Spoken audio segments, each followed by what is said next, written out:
Welcome to Real Estate in Real Time. I'm your host, Woody Zimmerman, here with Mark Skabowski of Remax Lakes. Welcome to the show. Here we are. Good morning. Good morning. And last week we were talking about contracts and what's in an offer, and we were talking about how it's a binding contract. Yeah, it definitely is, and a lot of people forget that point.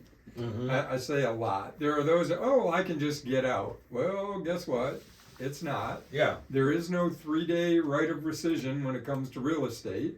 Many times, and I'm not a legal expert, I guess you'd talk to an attorney on something like that, but a lot of times there's a period where 3-day grace period where, hey, you've made the decision, you signed, you can get out. Mm-hmm. Real estate is not one of those things. Mm-hmm. When you sign that contract, it's binding.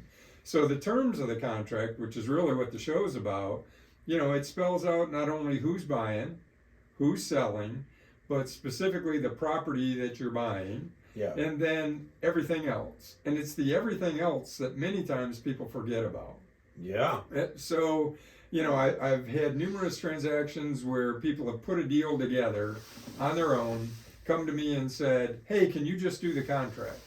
Well, how far are we? Well, we've got the price figured out. Okay, but what about the rest of the details? Everything else is a big deal. Everything else could be a big deal. It really depends on the parties, Mm-hmm. how it goes. But generally, when you're talking about OPM, that would be other people's money. Yeah. It's important that you have the details down, right? Yes. And in a transaction, details matter. Mm-hmm. So, not only are we who's buying, who's selling, the property, legal description, the address, all of those things need to be right, but the purchase price, right? And the purchase price can be amended or adjusted via counteroffers. Yeah. If you do counteroffers, now those counteroffers are part of the contract. So as you're putting things in, you may start with an initial offer, but when you counter an offer, Mm-hmm. it is now part of that contract. Right. And all of those counters are now part of the contract.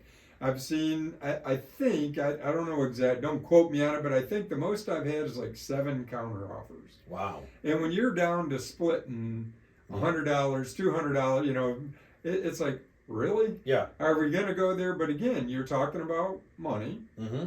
And some people, they dig in, they have to win. One way, at all costs, they've got to win. Well, that's the beauty of real estate, is that you can have a win-win situation. Seller wants to sell, Right. A buyer wants to buy. Yep. I mean, you can have a win-win outcome. And it has to be a win-win outcome, or Otherwise, else it's a nightmare. Yeah. It truly is. Mm-hmm. I mean, and you can kind of get a feel for that when people offer that purchase price and it's really low. Well, the seller gets offended. Well, don't get offended. It's an offer. You didn't have anything else. You've got an offer now. Yeah, right. So let's negotiate. So the purchase price is important, Mm-hmm. right? It's important you have that on there. Earnest funds. What are earnest funds? It's like a deposit for the buyer. It is the buyer's money. It does not automatically become the seller's money. Right. But they're saying they're earnestly interested in purchasing the property. And the industry standard is about 1% of the earnest money. So Okay. if you're a $100,000 house, $1,000 for earnest money. Yeah. Now I can tell you in our county, a $100,000 house, a lot of times we see $500 earnest funds. Okay. See them on all different ranges. On Yeah. a $400,000 house, do you want to take your house essentially off the market for $500? Probably not. No, they're right.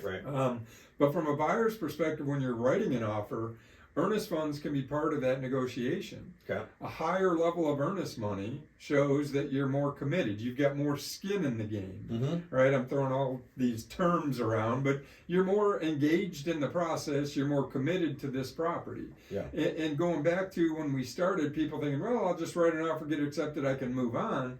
You wouldn't believe the number of people that get an accepted offer and still then want to go see other houses. Kind of doesn't make sense. No. It really doesn't. You've signed a binding contract on this property. Well, this one just came on the market. Let's go look at that. Okay. That doesn't really make sense. You cannot buy that property until this other contract is voided out. Right. And if you think I can just void it, sadly mistaken. Mm-hmm. I mean, it is a binding contract. Yeah. Has it happened? Absolutely.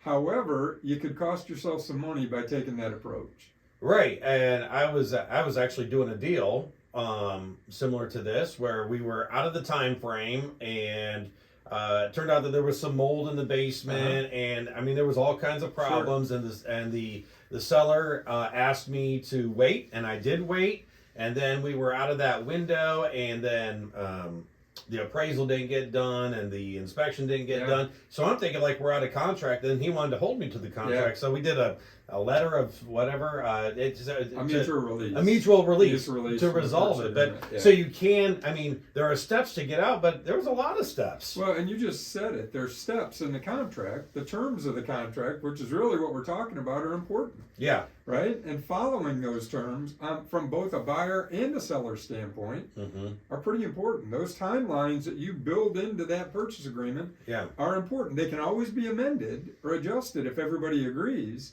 But if one party says, nope, I'm not changing the closing date. Yeah. Nope, I'm not extending your inspection time.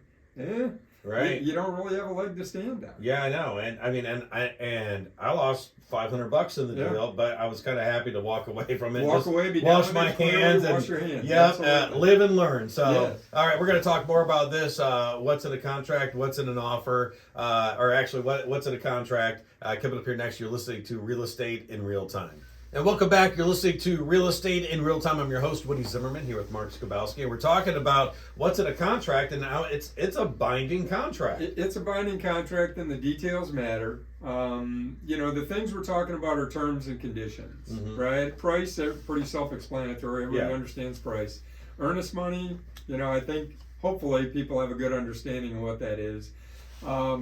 Closing date, that's one of the terms and conditions. Type of financing, terms and condition. So if you start down the path, you go out, you followed our advice, you get a pre-approval for conventional financing, putting 20% down, and you submit that with your purchase agreement. On the purchase agreement, it spells out how you are going to purchase the property. Yeah. You say, well, I want to do conventional financing with 3% down. Now, you've got a pre-approval that says you're pre-approved for 20% down. Those two don't line up. If you said you wanted to put 50% down, that's okay too. It's okay if you do that. You can't go worse than what your pre-approval says. Does that make any sense? Is that clear? Totally. It's clear in my head. Whether it's clear what's coming out of my mouth, I don't know. So you're spelling out, you're telling the seller that. So bottom line, you have an accepted contract, you're doing conventional financing 20% down. All of a sudden there's a better rate on a VA loan or an FHA loan or some other type of financing, and you arbitrarily decide to change that. Okay. Yeah, hey, I'm going to go to my lender and I'm going to change it. If you do that, you need to amend the contract because the seller needs to be aware of that and needs to agree to that. I see. Because they accepted the contract on the terms that were written, which was conventional financing. Yeah. Why do I mention FHA and VA loans? The appraisals for those, the requirements for the properties are a little bit different than conventional financing. Okay. Because I'm like, well, right. What's the big deal? Yeah, what's the big deal? As long as I get the financing, who cares? Yeah, right.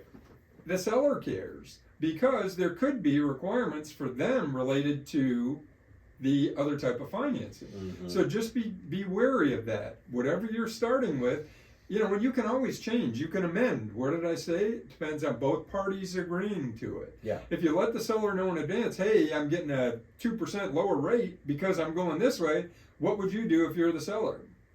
I'd do that. Yeah. That's okay. Right. Most sellers do that. Yeah. But, you need to have their buy-in on it. So you've written that contract, you need to follow the contract. Inspection periods, which is what you talked about. Yeah. Those inspection periods are pretty clear in our contracts. If you're doing inspections, 15 days is 15 days. It starts the day following acceptance. You need to meet that time frame. Otherwise, you've accepted the property in its current condition. And there's not a lot of go back and say, well, I'm sorry, I didn't get my inspections ordered in time. I missed it. Now, if if the inspectors are bound up and you can't get anybody out there because due to scheduling, do an amendment, extend the time before the time expires. Right? Terms and conditions of the contract matter. Yes. If you say you're going to order a survey, order the survey in a timely manner, or amend it and take it out of the contract. Those things are important, and those are the pieces that as an agent, I keep my clients on track. I mean, I build it into my calendar. It sends me an alert. Hey, inspections are due on X transaction in 2 days. Are we there or are we not there? Are we done or are we not done? We need to talk about it as we go. Yeah. You know, and build in time for all of those things. So we should discuss it prior to writing the offer. Mm-hmm. But then we've written the offer, we got the offer accepted. We need to follow along with that. Yeah. So, you know, and again, keeping to those timelines is an important piece. It is important because, like in my situation, like the seller said, "Hey, hold off for a little bit," because he had some personal things that were going on. So I hold off. Then all of a sudden, I find out that I'm in trouble because I didn't follow the schedule. But I'm like, I was listening to you. Yeah, and you could have amended the contract and not been a problem. Yeah, right. But no verbal when it comes to real estate. Yeah, I found that out. No verbal contracts. Right. It is, you know, so many times when we get that, hey, I'm going to throw an offer out. Well, what is it? On TV, when you watch them, you know, the agent flips open their phone. Yeah, right. Oh, yeah, yeah. Hey, we want to offer XYZ. That's not an offer. Yeah, right. No, it looks good on TV. It looks good on TV, but it doesn't play out. It's not legally binding. Right. So you need to get the contract written so that financing type, closing date, when's possession?